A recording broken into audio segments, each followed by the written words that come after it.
दोस्तों, स्वागत है आपके अपने YouTube चैनल पर। बाल विकास एवं शिक्षा शास्त्र का एक महत्वपूर्ण टॉपिक है NCF 2005 और इससे रिलेटेड हमेशा 1 2 3 क्वेश्चन अवश्य पूछे जाते हैं। चाहे वो शिक्षक भर्ती हो, CTET हो, CGTET हो या DED BED एग्जाम हो। तो जितने भी मेरे भाई और बहन यदि शिक्षक भर्ती की तैयारी कर रहे हैं, शिक्षक पात्रता परीक्षा की तैयारी कर रहे हैं या DED BED एग्जाम की तैयारी कर रहे हैं, तो बने रहना है आपको वीडियो के अंत तक, क्योंकि इससे NCF 2005 से संबंधित टॉप 15 महत्वपूर्ण क्वेश्चनों का हल देखने वाले हैं। साथ ही साथ NCF का फुल फॉर्म, NCF 2005 की आवश्यकता, NCF 2005 के उद्देश्य क्या है, NCF 2000 के सिद्धांत, विशेषता आदि महत्वपूर्ण पॉइंट्स पर बात करने वाले हैं। तो चलिए बिना देर किए शुरू करते हैं दोस्तों। सबसे पहले दोस्तों देख लेते हैं NCF का फुल फॉर्म। NCF का फुल फॉर्म है नेशनल कैरिकुलम फ्रेमवर्क, यानी कि राष्ट्रीय पाठचर्या की रूपरेखा। इसको हिंदी में अगर अनुवाद करें नेशनल कैरिकुलम फ्रेमवर्क को, तो इसका हिंदी अनुवाद होता है राष्ट्रीय पाठचर्या रूपरेखा। NCF एक दस्तावेज है, इसको आप अच्छे समझ लें कि NCF क्या है, NCF का क्या मतलब है, NCF का क्या अर्थ है। तो NCF या राष्ट्रीय पाठचर्या की रूपरेखा एक दस्तावेज है जो भारत में शिक्षा के लिए व्यापक नीति ढांचे और उद्देश्यों को निर्धारित करता है। यह प्री स्कूल से 12वीं कक्षा तक की शिक्षा के लिए लक्ष्य और रूपरेखा निर्धारित करता है। तो इसको अच्छे से आपको समझ लेना है कि NCF का अर्थ क्या है, NCF की परिभाषा क्या है, या NCF का क्या मतलब होता है और यह किस तरह का काम करता है। तो आप समझ गए होंगे कि यह जो एक दस्तावेज है और इस दस्तावेज में भारत में जितने भी शिक्षा है उसके लिए, चाहे वो प्री स्कूल हो या 12वीं कक्षा तक की हो, इसके लिए एक रूपरेखा निर्धारित करती है, यानी पाठ्यक्रम बनाती है, पाठ्यक्रम संरचना बनाती है, विषय वस्तु बनाती है और किस तरीके से शिक्षा देना है ताकि उद्देश्यों को निर्धारित किया जा सके। तो एक रूपरेखा निर्धारित करती है, ढांचा निर्धारित करती है, पाठ्यक्रम बनाती है। तो आप समझ गए होंगे कि NCF का क्या मतलब है और इसका फुल फॉर्म क्या मतलब है। अब बात करते हैं कि NCF की आवश्यकता क्यों है, इसकी आवश्यकता क्यों पड़ी। देखिए, रूपरेखा का उद्देश्य एक ऐसा सीखने का माहौल बनाता है जो सभी छात्रों के लिए उनकी व्यक्तिगत आवश्यकताओं की परवाह किए बिना सुलभ हो। तो NCF की आवश्यकता इसलिए पड़ी है क्योंकि एक ऐसा उद्देश्य होना चाहिए, सीखने का एक ऐसा माहौल होना चाहिए जो सभी व्यक्तियों के उनकी व्यक्तिगत आवश्यकताओं की परवाह किए बिना सुलभ हो, उनको आगे बढ़ने, उनके विकास के लिए आवश्यक हो, इसलिए इसकी आवश्यकता पड़ती है।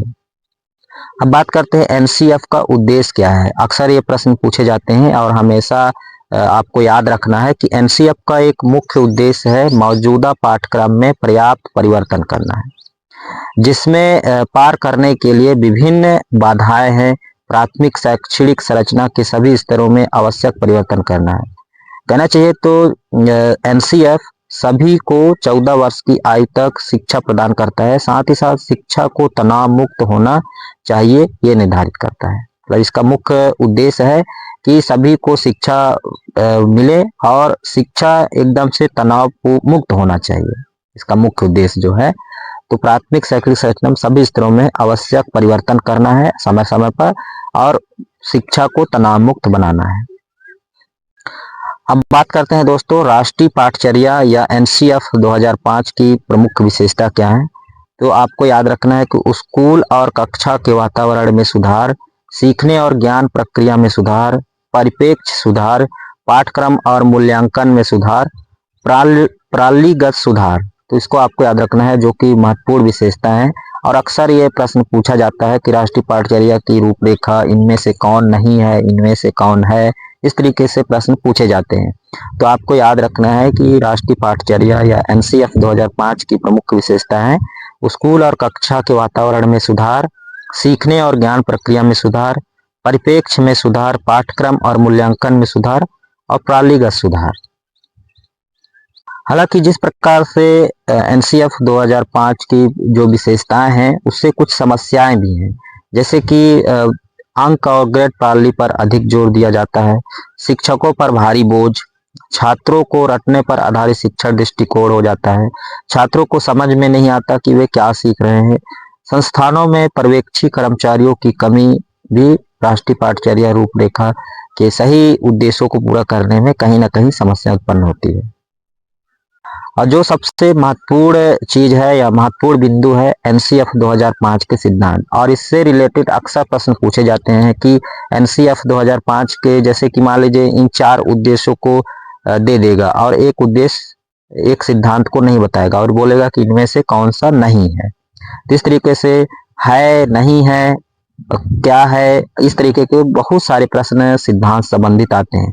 तो इसको आपको अच्छे तरीके से याद करना है। चाहे तो आप इसका स्क्रीनशॉट भी ले सकते हैं एनसीएफ 2005 के सिद्धांत, जिसमें पहला है कि ज्ञान को स्कूल के बाहरी जीवन से जोड़ना। पहला है ज्ञान को स्कूल के बाहरी जीवन से जोड़ना, ये एनसीएफ 2005 का पहला सिद्धांत है। दूसरा है पढ़ाई रटन प्रणाली से मुक्त हो, यानी पढ़ाई को रटन प्रणाली से मुक्त करना। तीसरा है बच्चों को बहुमुखी विकास के अवसर देना, यानी कि बच्चों को बहुमुखी विकास के अवसर देना है, उन्हें गतिविधि से जोड़े रखना है। चौथा है परीक्षा को अपेक्षाकृत लचीला बनाना, सरल और लचीला बनाना। ये एक महत्वपूर्ण सिद्धांत है एनसीएफ 2005 का। और अंतिम 5वां है छात्र प्रजातांत्रिक मूल्यों और राष्ट्रीय चिंताओं का ज्ञान हो और एक निष्ठावान आस्थावान छात्र उत्पन्न करना। ये एक महत्वपूर्ण सिद्धांत है एनसीएफ 2005 के। तो ये 5 सिद्धांत आपको याद रखने हैं, अक्सर इससे संबंधित प्रश्न पूछे जाते हैं। एक बार पुनः इसको देख लेते हैं, काफी इंपॉर्टेंट है और इसी से रिलेटेड महत्वपूर्ण क्वेश्चन आते हैं। तो पहला है ज्ञान को स्कूल के बाहर के जीवन से जोड़ना, पढ़ाई को रटन प्रणाली से मुक्त करना, बच्चों को बहुमुखी विकास के अवसर देना, परीक्षा को लचीला और सरल बनाना, छात्रों को प्रजातांत्रिक मूल्यों व राष्ट्रीय चिंताओं का ज्ञान, यानी कि एक निष्ठावान, कर्तव्यवान और आस्थावान छात्र उत्पन्न करना। ये एक महत्वपूर्ण सिद्धांत है एनसीएफ 2005 के।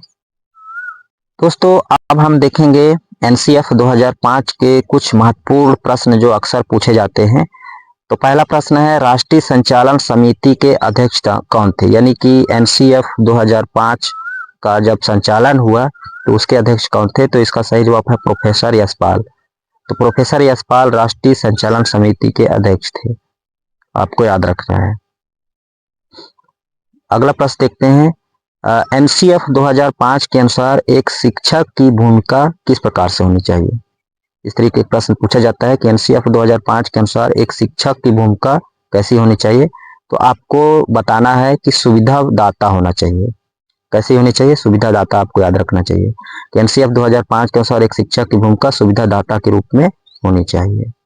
अगला प्रश्न देखते हैं दोस्तों, राष्ट्रीय पाठचर्या की रूपरेखा 2005 का उद्धरण निम्न में से किससे हुआ है। ऑप्शन है सभ्यता और प्रगति, दूसरा गीतांजलि, तीसरा गोदान या चौथा विज्ञान एवं तकनीकी। तो इसका सही जवाब है सभ्यता और प्रगति से। जैसा कि आपने अभी देखा कि राष्ट्रीय पाठचर्या के जो प्रमुख सिद्धांत थे वो एक प्रजातांत्रिक रूप से राष्ट्रीय चिंताओं की तरह सभ्यता, प्रगति, निष्ठावान, आस्थावान छात्र उत्पन्न करना। तो एक प्रमुख रूपरेखा उद्धरण है। अगला प्रश्न देखते हैं, राष्ट्रीय पाठचर्या की रूपरेखा के दिशा निर्देश का अंतर्गत आता है, यानी कि इसके सिद्धांत आते हैं जैसा कि मैंने बताया। तो देखिए, ज्ञान को स्कूल के बाहरी जीवन से जोड़ना, परीक्षा को रटन प्रणाली से मुक्त हो, परीक्षा अपेक्षाकृत सरल हो, उपरोक्त सभी। तो ये सभी सिद्धांत राष्ट्रीय पाठचर्या की रूपरेखा के दिशा निर्देश या सिद्धांत के अंतर्गत आता है। अगला प्रश्न देखते हैं, राष्ट्रीय पाठचर्या की रूपरेखा 2005 मार्गदर्शक सिद्धांतों के विषय में सत्य कथन है। ये देखिए, सिद्धांत संबंधी सत्य कथन पूछा जा रहा है, इसमें एक असत्य कथन दिया होगा। पहला देखते हैं, पाठचर्या पाठ्य पुस्तक केंद्रित होनी चाहिए। दूसरा है अधिगम प्रक्रियाओं के अंतर्गत न समझ आने वाली अवधारणाओं को रखना चाहिए। स्कूल में प्राप्त ज्ञान को बाहरी जीवन से जोड़ना चाहिए। ऐसी अवधिभावी पहचान की अवहेला करना चाहिए जो राष्ट्रीय चिंताओं पर आधारित हो। तो देखिए, इसका जो सही ऑप्शन है सत्य कथन है। क्या कथन है कि उस स्कूल में प्राप्त ज्ञान को बाहरी जीवन से जोड़ना चाहिए। अगला प्रश्न देखते हैं, एनसीएफ 2005 के अनुसार सीखना एक ज्ञान निर्माण करने की प्रक्रिया, आपको याद रखना है। एनसीएफ 2005 के अनुसार सीखना एक ज्ञान निर्माण करने की प्रक्रिया है। अगला प्रश्न देखते हैं दोस्तों, राष्ट्रीय पाठचर्या की रूपरेखा 2005 के अनुसार बाल केंद्रित शिक्षा शास्त्र में शिक्षार्थी को किस प्रकार नियोजित करने की आवश्यकता है?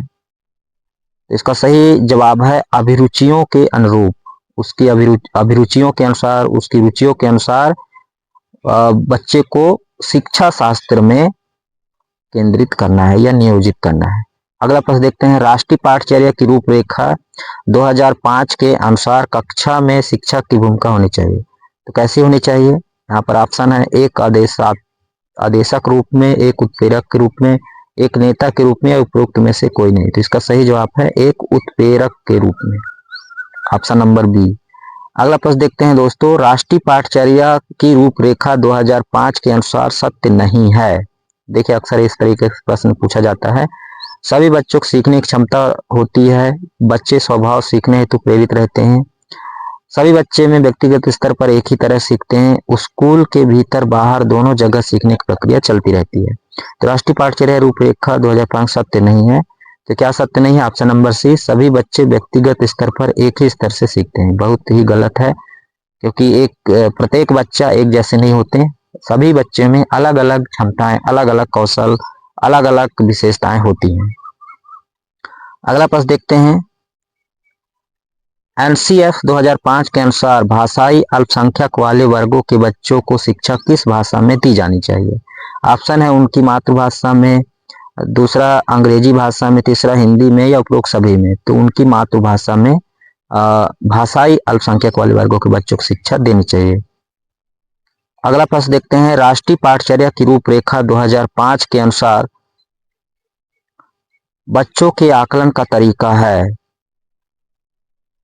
तो देखिए ऑप्शन है वार्षिक परीक्षाएं, अर्धवार्षिक परीक्षाएं, दैनिक गतिविधियां, इनमें से कोई नहीं। तो इसका सही जवाब है दैनिक गतिविधियों के द्वारा राष्ट्रीय पाठचर्या के अनुसार बच्चों का आकलन करने का तरीका है। अगला प्रश्न देखते हैं, भीड़ भाड़ वाली कक्षाओं में अध्यापन की बात करना निरर्थक है, यानी कि समान अध्यापन की बात करना निरर्थक है। सॉरी साथियों, यहाँ पर मिस्टेक हो गया। भीड़ भाड़ वाले कक्षाओं में अध्यापन की बात करना सृजनशील, यानी सृजनशील तो हो ही नहीं सकता। समान अध्यापन की बात भी नहीं कर सकते, क्योंकि भीड़ भाड़ वाली कक्षा में जब अधिक बच्चे होंगे, टीचर कम होंगे, जैसे कि एक टीचर में 30 बच्चे की अनुपात है, अगर वहां पर 60 बच्चे कर दिया जाए तो निश्चित रूप से समान अध्यापन बात हम नहीं कर सकते। साथ ही साथ सृजनशील, कक्षा केंद्रित, पिछड़ा इसको हम कह सकते हैं। तो निश्चित रूप से भीड़ भाड़ वाली कक्षा में अध्यापन की बात करना, सृजनशील अध्यापन की बात करना निरर्थक है। अगला प्रश्न देखते हैं, यदि बच्चे होते तो भी दर्शाते हैं। ऑप्शन है स्कूल की असफलता को, अपनी असफलता को, समाज की असफलता को, या परिवार की असफलता। यदि बच्चे होते तो भी दर्शाते, यानी कि स्कूल की असफलता को। अगला प्रश्न देखते हैं दोस्तों, राष्ट्रीय पाठचर्या की रूपरेखा 2005 के अनुसार गणित शिक्षण का लक्ष्य होना चाहिए। कैसे होने चाहिए? तार्किक ढंग से सोचना, अमूर्त निर्माण करना, संचालित करने की योग्यता का विकास करना, उपरोक्त सभी। तो इसका सही जवाब है उपरोक्त सभी। अगला प्रश्न देखते हैं, एनसीएफ 2023 के अनुसार हमारी स्कूल शिक्षा प्रणाली की संस्कृति में मूल्यांकन प्राथमिक उद्देश्य क्या है?